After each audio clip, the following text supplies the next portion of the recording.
여러분, 요즘 몸이 어떠신가요? 큰 병은 없다고 하는데 이상하게 자꾸 피곤하고, 잠을 자도 개운하지 않고, 머리는 멍하고 손발은 차가워지는 느낌. 한 번쯤 겪어보셨을 겁니다. 병원에 가면 나이 때문일 수 있다, 스트레스 때문일 수 있다는 말만 듣고 돌아오게 되죠. 그래서 우리는 스스로를 설득합니다. 다들 이 나이 되면 그렇다고요.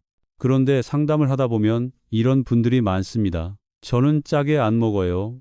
국물도 거의 안 먹습니다. 분명 건강을 위해 노력하고 있는데 몸은 점점 더 힘들어집니다. 소금을 줄였는데 왜 더 지치고 더 건조해지고 잠도 잘 오지 않을까요? 우리는 평생 소금은 나쁘다는 말을 들어왔습니다. 그래서 무조건 피해야 할 존재처럼 생각해왔죠.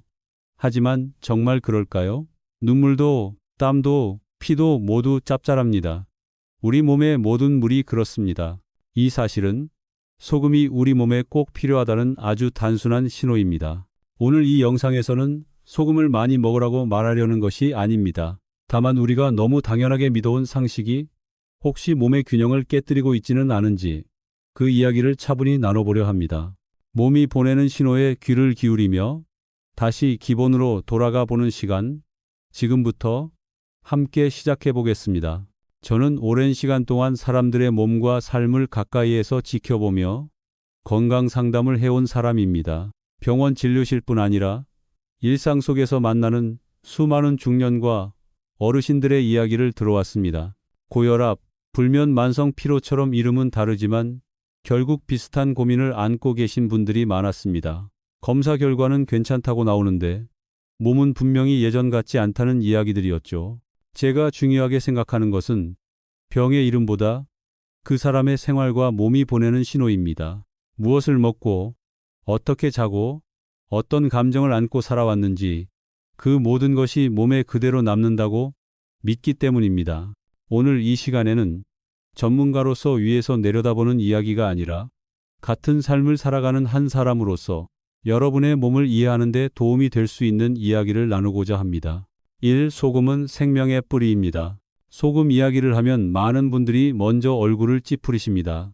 몸에 안 좋다, 줄여야 한다, 가능하면 피해야 한다는 생각이 이미 깊게 자리 잡고 있기 때문입니다. 하지만 아주 기본적인 질문 하나부터 다시 해볼 필요가 있습니다. 우리 몸은 무엇으로 살아갈까요? 음식 이전에, 약 이전에 우리 몸을 실제로 움직이게 하는 것은 바로 물과 그 안에 담긴 균형입니다. 그리고 그 균형의 중심에 소금이 있습니다. 조금만 생각해보면 답은 어렵지 않습니다. 눈물을 떠올려 보세요. 기쁠 때든 슬플 때든 눈물은 항상 짭짤합니다. 더운 날 흘리는 땀도 마찬가지이고 피도, 소변도 모두 그렇습니다. 우리 몸에서 나오는 거의 모든 물은 일정한 짠맛을 가지고 있습니다. 이것은 우연이 아닙니다. 소금은 우리 몸에 들어온 이물질이 아니라 원래부터 함께 존재해야 하는 구성 요소라는 뜻입니다. 특히 혈액 속을 보면 더 분명해집니다. 혈액 안에는 적혈구, 백혈구 같은 수많은 세포들이 살고 있습니다.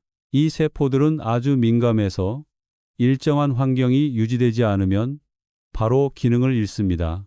그 환경이 바로 소금 농도가 맞춰진 상태입니다. 너무 많아도 안 되고 너무 적어도 안 됩니다. 딱 맞는 균형 속에서만 세포는 숨쉬고 움직이고 에너지를 만들어냅니다. 소금이 부족해지면 몸은 위기를 느낍니다. 생존에 필요한 균형이 깨졌다고 판단하기 때문입니다. 그때부터 몸은 다른 방식으로 신호를 보내기 시작합니다. 피로, 어지럼, 집중력 저하 같은 증상들이 바로 그 신호입니다. 우리는 그 신호를 단순히 나이 탓, 컨디션 탓으로 넘기기 쉽지만 사실은 몸이 기본을 잃어가고 있다는 작은 외침일 수 있습니다.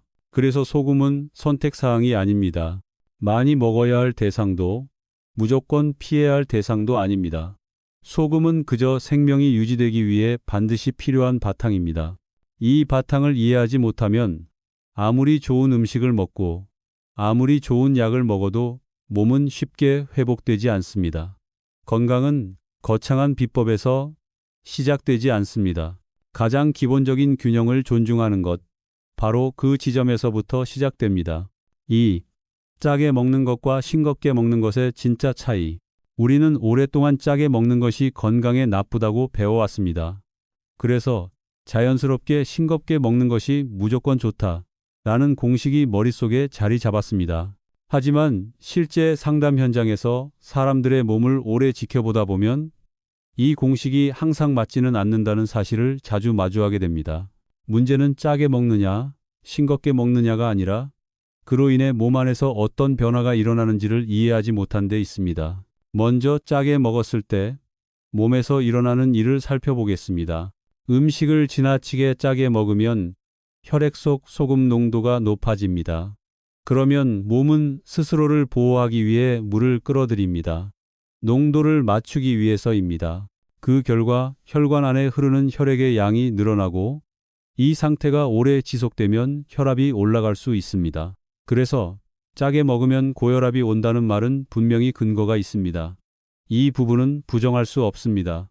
하지만 반대로 너무 싱겁게 먹을 때는 어떤 일이 일어날까요? 많은 분들이 이 부분은 잘 모르고 계십니다. 소금 섭취가 지나치게 줄어들면 혈액은 일정한 농도를 유지하기 위해 이번에는 물을 밖으로 내보내려 합니다. 그 결과 혈액의 양 자체가 줄어들게 됩니다. 혈액이 줄어들면 몸은 생존에 꼭 필요한 곳부터 우선적으로 피를 보내고 상대적으로 덜 중요하다고 판단한 곳에는 혈액 공급을 줄입니다. 이때 손발이 차가워지고 머리가 맑지 않고 쉽게 피로해지는 현상이 나타납니다. 제가 시골에서 상담을 하며 자주 만났던 어르신들이 떠오릅니다. 혈압이 조금만 올라가면 고기와 소금을 모두 끊고 풀만 드시는 분들이 많았습니다. 그런데 그런 분들일수록 바티를 하다가 어지러워 쓰러지거나 소화가 안 된다며 약을 찾으러 오셨습니다. 짜게 먹는 것도 문제지만 지나치게 싱겁게 먹는 것 또한 몸을 약하게 만들 수 있다는 사실을 그분들의 몸이 먼저 보여주고 있었습니다. 중요한 것은 방향이 아니라 균형입니다. 고혈압이 나쁜 것처럼 저혈압도 몸에 부담이 됩니다. 몸은 항상 가운데를 원합니다. 짜지도 않고 싱겁지도 않은 상태. 몸이 스스로 조절할 수 있는 여지를 남겨주는 식사가 필요합니다. 무조건 줄이는 것만이 건강은 아닙니다. 몸의 반응을 살피지 않은 채 한쪽으로 치우치면 그 대가는 결국 몸이 대신 치르게 됩니다. 건강은 선택의 문제가 아니라 균형을 지키는 태도에서 만들어집니다. 3. 몸이 보내는 체액 부족의 신호들. 몸은 말을 하지 않지만 늘 신호를 보냅니다. 다만 우리가 그 신호를 제대로 해석하지 못할 뿐입니다. 특히 체액이 부족해지기 시작하면 몸은 비교적 이른 단계부터 여러 가지 불편함을 통해 경고를 보냅니다. 문제는 많은 사람들이 이 신호를 단순한 증상으로만 여기고 근본적인 원인을 놓친다는 데 있습니다. 가장 흔한 신호 중 하나가 두통입니다. 뇌는 생각하고 판단하는 동안 많은 에너지를 사용합니다. 그런데 혈액의 양이 줄어들면 뇌로 가는 혈류가 충분하지 않게 되고 이 상태에서 계속 머리를 쓰다 보면 두통이 생기기 쉽습니다. 쉬면 나아지는 두통이 반복된다면 단순한 피로가 아니라 체액 부족의 신호일 수 있습니다. 손발이 차가워지는 것도 마찬가지입니다. 생명 유지에 직접적인 영향을 주지 않는 부위는 혈액 공급이 우선순위에서 밀리게 됩니다. 그래서 체액이 부족하면 손과 발, 아랫배부터 차가워집니다. 많은 분들이 원래 수족냉증이 있다고 말하지만 사실은 몸 안의 순환이 줄어든 결과일 수 있습니다. 여성의 경우 체액 부족은 생리통으로 이어지기도 합니다. 혈액이 충분할 때는 비교적 부드럽게 배출되지만 혈액량이 부족하면 자궁이 더 강하게 수축해야 합니다. 그 과정에서 통증이 심해지고 생리주기 자체가 흐트러지는 경우도 생깁니다. 피부와 점막의 변화도 중요한 신호입니다. 피부가 쉽게 건조해지고 각질이 많아지며 발 뒤꿈치가 갈라집니다. 눈이 뻑뻑하고 코와 목이 자주 마르며 마른 기침이 늘어납니다. 입안이 뻣뻣해지고 백태가 끼는 것도 같은 맥락입니다. 이런 증상들은 겉으로 보이는 문제 같지만 실제로는 몸 안에 물이 충분히 돌지 못하고 있다는 표시입니다. 이 신호들이 무서운 병은 아닐 수 있습니다. 하지만 그냥 지나쳐도 되는 신호도 아닙니다.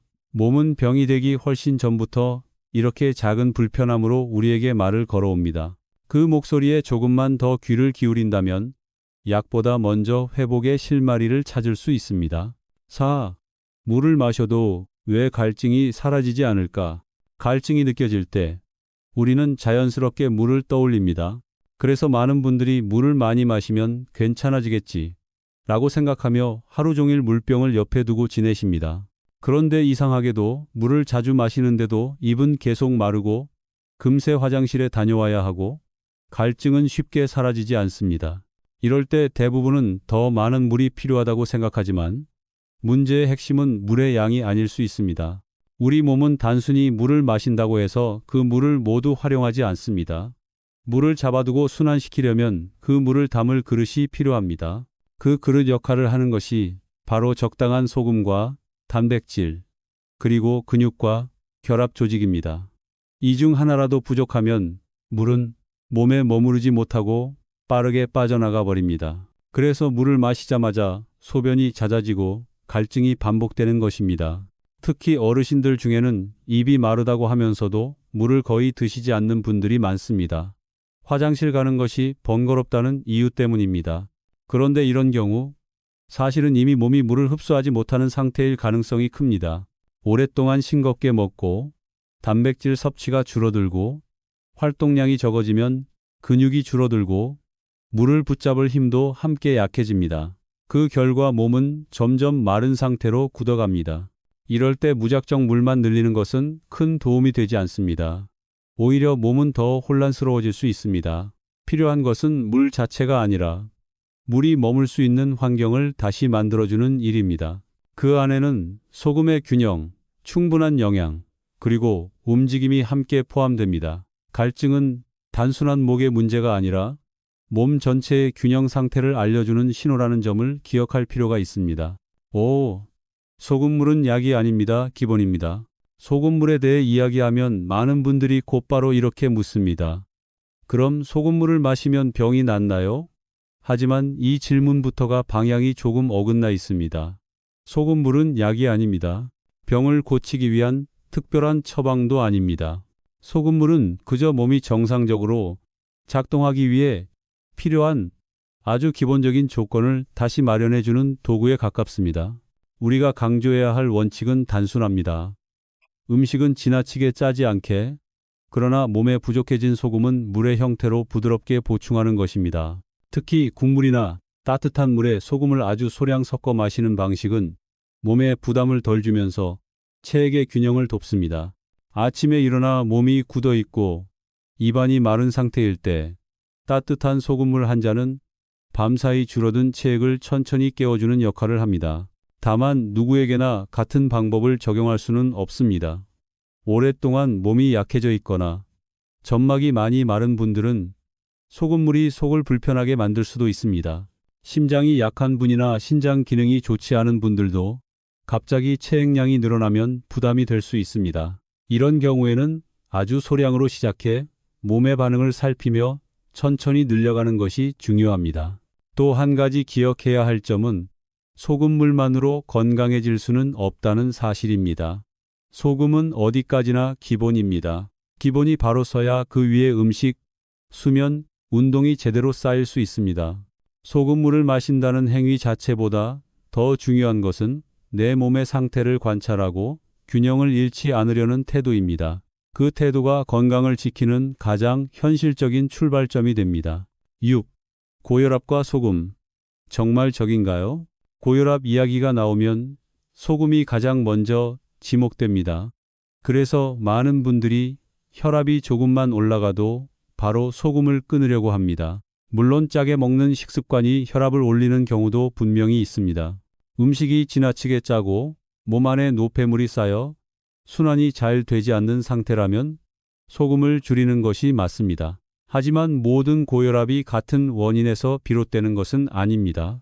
상담을 하다 보면 소금을 줄였는데도 혈압이 오히려 더 올라갔다고 말하는 분들을 종종 만납니다. 이런 경우를 자세히 살펴보면 몸이 만성적인 탈수 상태에 가까운 경우가 많습니다. 체액이 부족해지면 몸은 생존을 위해 물이 빠져나가지 않도록 붙잡는 방향으로 반응합니다. 그 과정에서 혈관 안의 압력이 높아지고 결과적으로 혈압이 오를 수 있습니다. 겉으로 보면 소금을 줄였는데 혈압이 오른 모순적인 상황이 만들어지는 것입니다. 이럴 때 무조건 더 줄이는 선택을 하면 몸은 더 강하게 보상 반응을 일으킵니다. 오히려 소금과 물의 균형을 천천히 회복해 주었을 때 혈압이 자연스럽게 안정되는 사례도 적지 않습니다. 물론 이것이 모든 사람에게 해당되는 이야기는 아닙니다. 짜게 먹어서 혈압이 오른 분들은 분명히 줄여야 합니다. 중요한 것은 내 몸이 어떤 상황에 있는지를 구분하는 일입니다. 그래서 저는 소금이 고혈압의 주범이라는 단순한 공식에는 동의하기 어렵습니다. 고혈압이라는 결과만 보고 하나의 원인으로 몰아가는 것은 몸을 이해하는 데 도움이 되지 않습니다. 혈압은 몸 전체 균형의 결과입니다. 그 균형을 회복하는 과정은 줄이는 것보다 때로는 채워주는 데서 시작되기도 합니다. 7. 뇌는 소금을 좋아합니다. 우리는 보통 소금을 심장이나 혈압과만 연결해서 생각합니다. 하지만 소금이 가장 많이 필요한 기관 중 하나는 바로 뇌입니다. 뇌는 하루 종일 쉬지 않고 생각하고 판단하며 몸에 명령을 내립니다. 이 모든 과정은 눈에 보이지 않는 신호의 흐름으로 이루어지는데 그 흐름이 원활하게 유지되기 위해서는 일정한 소금의 균형이 반드시 필요합니다. 소금이 지나치게 부족해지면 뇌는 정상적인 리듬을 유지하기 어려워집니다. 머리가 멍해지고 집중이 잘 안 되고 생각이 느려졌다고 느끼는 분들이 많습니다. 특별히 큰 스트레스가 없어도 쉽게 피로해지고 감정 기복이 커지는 경우도 있습니다. 이런 상태를 단순히 의지의 문제나 성격의 문제로 오해하기 쉽지만 실제로는 뇌가 필요한 에너지를 충분히 받지 못하고 있다는 신호일 수 있습니다. 특히 중년 이후에 지나치게 싱겁게 먹는 습관이 오래 이어지면 이런 변화가 더 뚜렷해집니다. 뇌는 소금을 통해 신호를 주고받고 그 신호를 움직일 힘은 음식에서 얻습니다. 이 기본적인 조건이 무너지면 아무리 마음을 다잡아도 몸은 쉽게 따라주지 않습니다. 그래서 소금은 뇌를 자극하기 위한 기호품이 아닙니다. 맑게 생각하고 판단하고 일상을 살아가기 위해 필요한 최소한의 바탕입니다. 뇌가 편안해야 마음도 안정되고 삶의 리듬도 자연스럽게 회복됩니다. 8. 몸만 돌보지 말고 마음도 함께 돌보세요. 우리는 건강을 이야기할 때 대부분 몸만 떠올립니다. 무엇을 먹어야 하는지, 얼마나 운동해야 하는지, 수치는 정상인지에 집중합니다. 그런데 실제로 오랜 시간 사람들의 건강을 지켜보면 몸의 상태는 마음의 상태와 깊이 연결되어 있다는 사실을 자주 확인하게 됩니다. 몸이 아무리 잘 관리되어 있어도 마음이 계속 긴장하고 억눌려 있으면 건강은 쉽게 회복되지 않습니다. 우리 몸은 음식뿐 아니라 감정도 함께 받아들이고 처리합니다. 기쁨, 슬픔, 분노, 억울함 같은 감정들은 제때 흘러가면 문제가 되지 않지만 계속 쌓여 있으면 몸의 부담으로 남습니다. 특히 참는 데 익숙한 중년 이후에 많은 분들은 마음의 피로를 몸의 피로로 느끼는 경우가 많습니다. 이유 없이 기운이 없고 소화가 잘 안 되고 잠이 얕아지는 증상들이 그렇게 나타납니다. 현대 사회에서는 즐겁고 자극적인 감정만을 믿기 쉽습니다. 잠깐 웃고 잠깐 잊게 해주는 것들은 많지만 마음 깊은 곳에 남아있는 외로움이나 허전함을 들여다볼 시간은 점점 줄어듭니다. 그러다 보면 감정은 정리되지 못한 채 쌓이고 그 부담은 결국 몸을 통해 표현됩니다. 몸을 돌본다는 것은 단순히 좋은 음식을 먹는 것에서 끝나지 않습니다. 충분히 쉬고 스스로의 감정을 인정하고 때로는 느려지는 시간을 허락하는 것도 중요한 관리입니다. 소금과 물의 균형이 몸을 지탱하듯 마음의 균형은 삶 전체를 지탱합니다. 건강은 몸과 마음을 따로 관리할 때가 아니라 함께 돌볼 때 비로소 안정됩니다.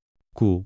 소금의 균형은 삶의 균형입니다. 오늘 우리는 소금에 대한 이야기를 했지만 사실 이 이야기는 삶 전체에 대한 이야기이기도 합니다. 소금을 무조건 줄이거나 반대로 무작정 늘리는 것이 답이 아니듯이 건강 또한 한쪽으로 치우쳐서는 지켜지지 않습니다. 몸은 늘 균형을 원하고 그 균형이 무너질 때 작은 신호부터 보내기 시작합니다. 피로, 불면, 차가움, 건조함 같은 증상들은 우리를 겁주기 위한 것이 아니라 방향을 다시 보라는 조용한 요청입니다. 건강은 어느 날 갑자기 무너지는 것이 아닙니다. 매일의 선택이 쌓여 만들어집니다. 무엇을 먹는지, 어떻게 쉬는지, 스스로를 얼마나 돌보고 있는지가 모두 연결되어 있습니다. 소금의 균형을 다시 바라본다는 것은 내 몸을 더 세심하게 관찰하겠다는 약속이기도 합니다. 남들이 좋다고 하는 기준이 아니라 내 몸이 보내는 신호를 기준으로 삼는 태도입니다. 우리가 건강을 지키고 싶은 이유는 단순히 오래 살기 위해서만은 아닐 것입니다. 사랑하는 가족과 함께하는 시간을 지키고 나이가 들어서도 스스로의 일상을 유지하고 싶기 때문일 것입니다. 그 바탕에는 거창한 비법이 아니라 기본을 존중하는 삶의 자세가 필요합니다. 오늘 이 이야기가 여러분에게 작은 계기가 되기를 바랍니다. 내일부터는 조금 더 천천히, 조금 더 부드럽게 몸과 마음의 균형을 함께 돌보는 하루를 시작해 보시길 바랍니다.